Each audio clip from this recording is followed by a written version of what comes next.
नमस्कार, मैं हूं श्रद्धा। आप देख रहे हैं न्यूज 24। यूपी में अवैध निर्माण और अवैध कब्जों को लेकर लगातार बुलडोजर एक्शन मोड में है और अब ये एक्शन इतना ज्यादा चलने वाला है क्योंकि अब ये फिक्स किया जा रहा है क्योंकि पुलिस ने योगी यानी कि सीएम योगी को एक प्रेजेंटेशन भी देखी है। क्या है पूरी रिपोर्ट देखिए।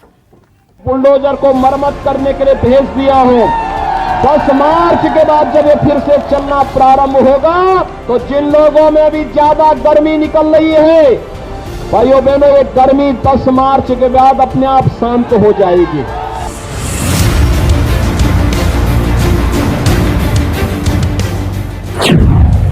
बाबा बुलडोजर का टारगेट 2 साल में 50 माफिया सेट। –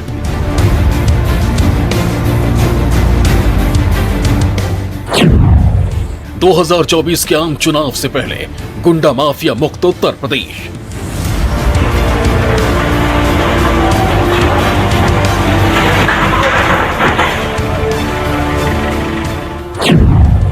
दो साल गरजेगा बाबा बुलडोजर, 1200 करोड़ की संपत्ति पर डेंजर।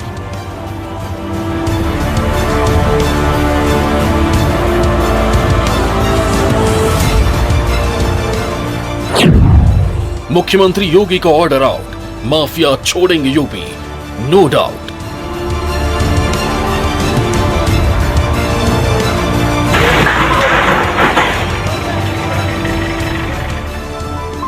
जी हां, सीएम योगी का माफियाओं, दबंगों और गुंडों को क्लियर कट मैसेज ये है कि यूपी में अब माफिया राज नहीं, योगी राज चलेगा। माफियाओं को छिपने के लिए भी जगह नहीं मिलेगी। माफियाओं की काली कमाई से खड़े किए गए महलों को जमींदोज किया जाएगा और इसका खाका यूपी पुलिस ने तैयार कर लिया है। सूत्रों की माने तो उत्तर प्रदेश में आने वाले 2 सालों में 50 बड़े माफियाओं पर नकेल कसने का पूरा प्लान तैयार किया गया है। सीएम योगी के सामने यूपी पुलिस ने जो प्लान पेश किया है उसके मुताबिक उत्तर प्रदेश के बड़े माफियाओं की तकरीबन 1200 करोड़ रुपए की अवैध संपत्ति जब्त की जाएगी। यकीनन इस प्लान के जरिए माफिया को बड़ा संदेश देने की कोशिश भी की गई है कि वो अब सूबा ही छोड़ दें। यूपी पुलिस की तरफ से जो प्रेजेंटेशन सीएम योगी आदित्यनाथ को दिखाए गए उसे 3 हिस्सों में बांटा गया। पहले हिस्से में बताया गया कि अगले 100 दिन में क्या कार्रवाई की जाएगी और उसके बाद अगले 6 महीनों में क्या एक्शन लिया जाएगा।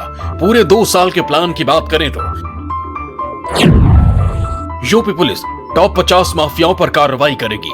1200 करोड़ की संपत्ति जब्त करने का टारगेट। खनन, शराब, पशु तस्कर, भू माफिया पर कार्रवाई। पहले 100 दिनों में 500 करोड़ की जब्ती की जाएगी। अगले 6 महीने में 800 करोड़ की संपत्ति जब्त होगी। गैंगस्टर एक्ट की धारा 14(1) के तहत कार्रवाई होगी। मतलब साफ है, यूपी में बाबा के बुलडोजर की गर्जना जारी रहेगी और माफियाओं को इसकी कीमत चुकानी पड़ेगी।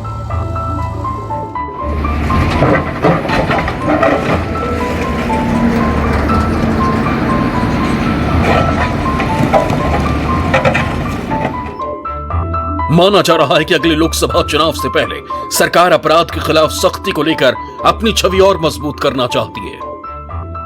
देखिए, उत्तर प्रदेश में जो क्राइम है और संगठित जो अपराध रहा है पिछले तमाम सालों में, अगर आप देखें, मैं 17 के पहले की बात कर रहा हूं, तो बहुत ही खराब स्थिति थी।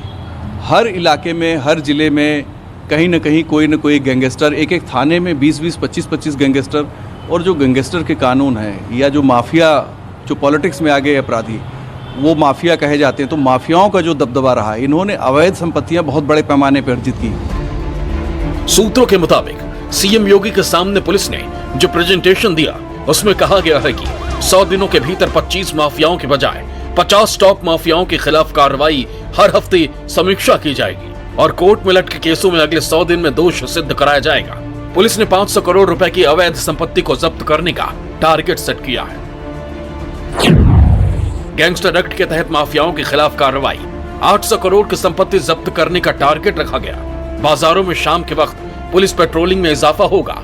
10 जिलों में high tech law and order QRT स्थापित होगी। यूपी सरकार की ओर से अगले 2 साल का टारगेट फिक्स कर दिया गया है। मतलब 2024 तक माफियाओं की संपत्तियों पर कार्रवाई होती रहेगी। लोकसभा चुनाव भी इसी साल होने हैं। ऐसे में यूपी की योगी आदित्यनाथ सरकार बुलडोजर मॉडल से आगे निकलने के मूड में नहीं है। आम लोगों के बीच माफियाओं और अपराधियों के खिलाफ कार्रवाई की जो छवि बनी है उसे योगी सरकार बरकरार रखना चाहती है।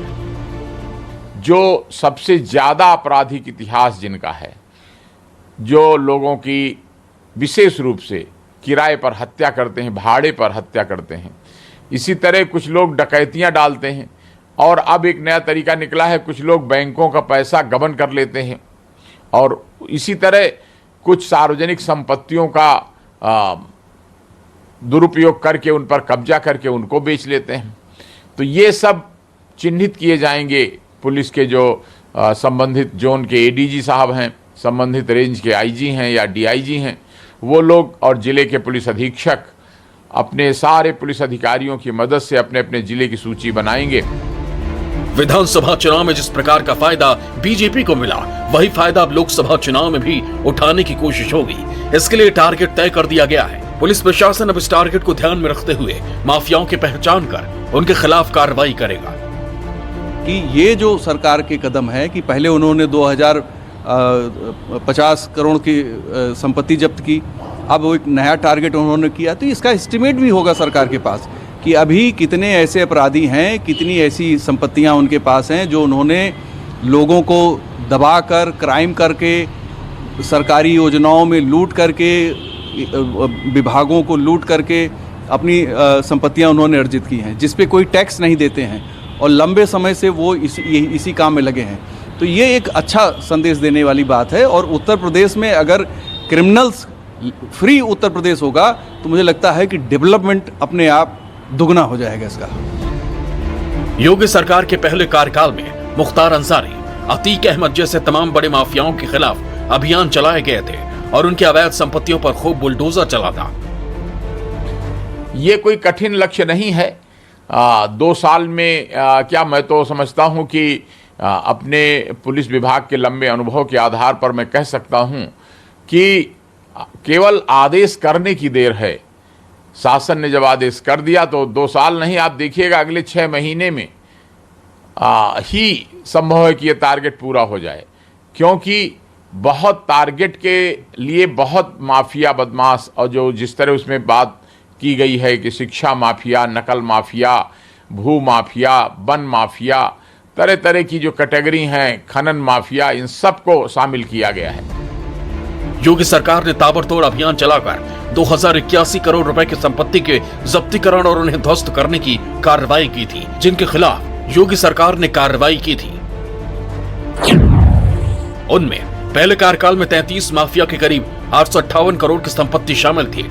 इसके अलावा माफिया के 700 से ज्यादा सदस्यों के खिलाफ 286 मामले दर्ज किए गए, जबकि 327 को गिरफ्तार किया गया था।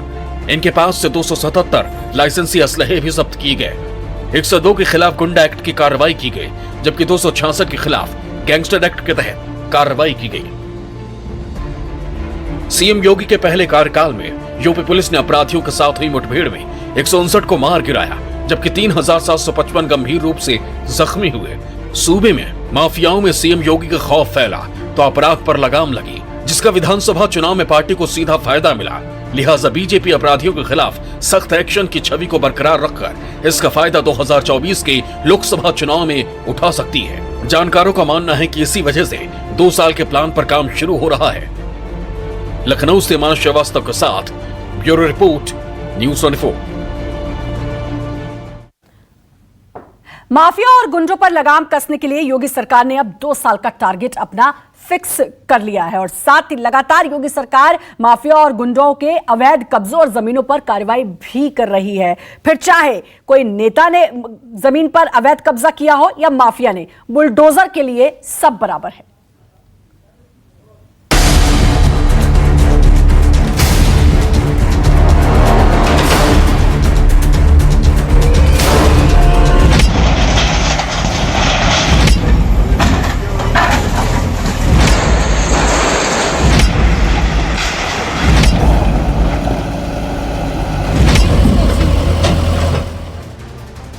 यूपी पुलिस का 2 साल का प्लान तैयार है, लेकिन इससे पहले ही यूपी में बुलडोजर एक्शन में रहा है और लगातार अवैध इमारतें गिरती रही हैं, फिर चाहे कोई कितना ही रसूखदार क्यों ना हो। ढूंढ ढूंढ करके माफियाओं को ढूंढो और निसंकोच एक हाथ पर विकास की छड़ी और दूसरे हाथ पर बुलडोजर का स्टीयरिंग लेकर के पूरे प्रदेश के अंदर घूम पड़ो। जी हाँ, सीएम योगी के नाम से माफिया ही नहीं, विधायक भी खौफ खाते हैं। उनका बुलडोजर इमारत ही नहीं, पेट्रोल पंप भी ढहाता है। बीती 7 अप्रैल की इन तस्वीरों को देख लीजिए। यहाँ पेट्रोल पंप का कोना कोना ध्वस्त कर दिया गया। पेट्रोल पंप किसी दबंग या गुंडे का नहीं, बल्कि समाजवादी पार्टी के एमएलए का है। भोजीपुरा से समाजवादी पार्टी के विधायक शहजील इस्लाम की अकर चंद मिनटों में गायब कर दी गई। बिना नक्शा पास कराए गए पेट्रोल पंप को 2 बुलडोजर से जमींदोज कर दिया गया। दिल्ली नेशनल हाईवे पर परसा खेड़ा के पास बना पूरा का पूरा पेट्रोल पंप समतल बना दिया गया। प्राधिकरण द्वारा आज रामपुर रोड पर श्री शहजील इस्लाम द्वारा अनाधिकृत रूप से पेट्रोल पंप की स्थापना की गई थी और इसमें उत्तर प्रदेश नगर निगम विकास अधिनियम 1973 की धारा 27 और 28 के तहत कार्रवाई की गई है। ना तो कोई मानचित्र स्वीकृत कराया है और सरकारी जमीन पर कब्जा करने का भी प्रयास किया गया था। पेट्रोल पंप गिराने से पहले बरेली विकास प्राधिकरण ने नोटिस भेजा, मगर विधायक के वकील हीला हवाली करते रहे। प्रशासन के सवालों को हवा हवाई समझ लिया। सोचा विधायक जी का पेट्रोल पंप है, बुलडोजर चलाएगा कौन?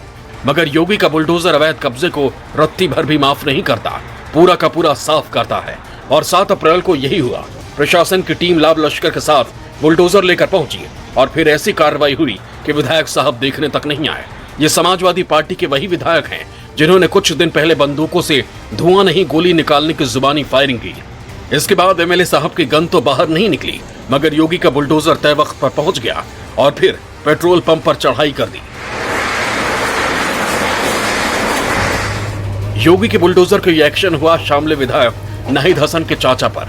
समाजवादी पार्टी के विधायक के चाचा सरवर हसन ने ग्राम सभा की 8 बीघा जमीन पर कब्जा जमा रखा था, जिसे योगी के बुलडोजर ने चंद सेकंड में ध्वस्त कर दिया। जॉइंट टीम बनाई गई जिसमें तहसील के हमारे अधिकारी और पुलिस के अधिकारी गए। एसडीएम और सीओ की अध्यक्षता में बनाई गई। मौके पे जाके नपाई हुई और वहां अवैध अतिक्रमण पाया गया, तो उस टीम ने जाके वो सारा अवैध अतिक्रमण जो है वो हटाया। माफिया अतीक अहमद के पुश्तैनी घर में हुए अवैध निर्माण पर बुलडोजर चलाने के बाद प्रशासन ने इस बार उनके करीबी पर कार्रवाई की। करीब 150 बीघा जमीन पर बुलडोजर की गरज सुनाई दी तो अतीक अहमद के भाई और उसके पार्टनर के चूल्हे हिल गए। प्रशासन का आरोप है कि कई बार नोटिस देने के बाद भी इस प्लॉटिंग का लेआउट पास नहीं कराया गया था। पीडीए अधिकारियों के आदेश पर बुलडोजर तब तक चला जब तक पूरी जमीन समतल नहीं हो गई। इस जमीन को बेचने वाला अतीक अहमद का भाई चाह कर भी कुछ नहीं कर पाया। अमेठी के टिकरी गांव में भी बुलडोजर का ऐसा ही कहर दिखा। वन विभाग की जमीन पर कॉम्प्लेक्स बनाने की कोशिश की गई तो प्रशासन ने बुलडोजर से गिरवा दिया। बताया जा रहा है कि इन दीवारों को रातों रात बनाया गया था, मगर योगी के बुलडोजर ने दिन के उजाले में खाक कर दिया।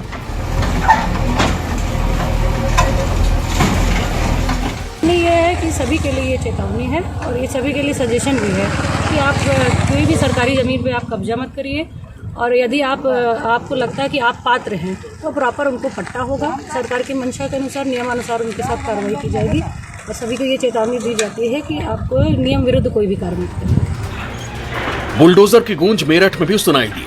कुख्यात माफिया बदन सिंह बद्दो की अवैध संपत्ति जमींदोज कर दी गई।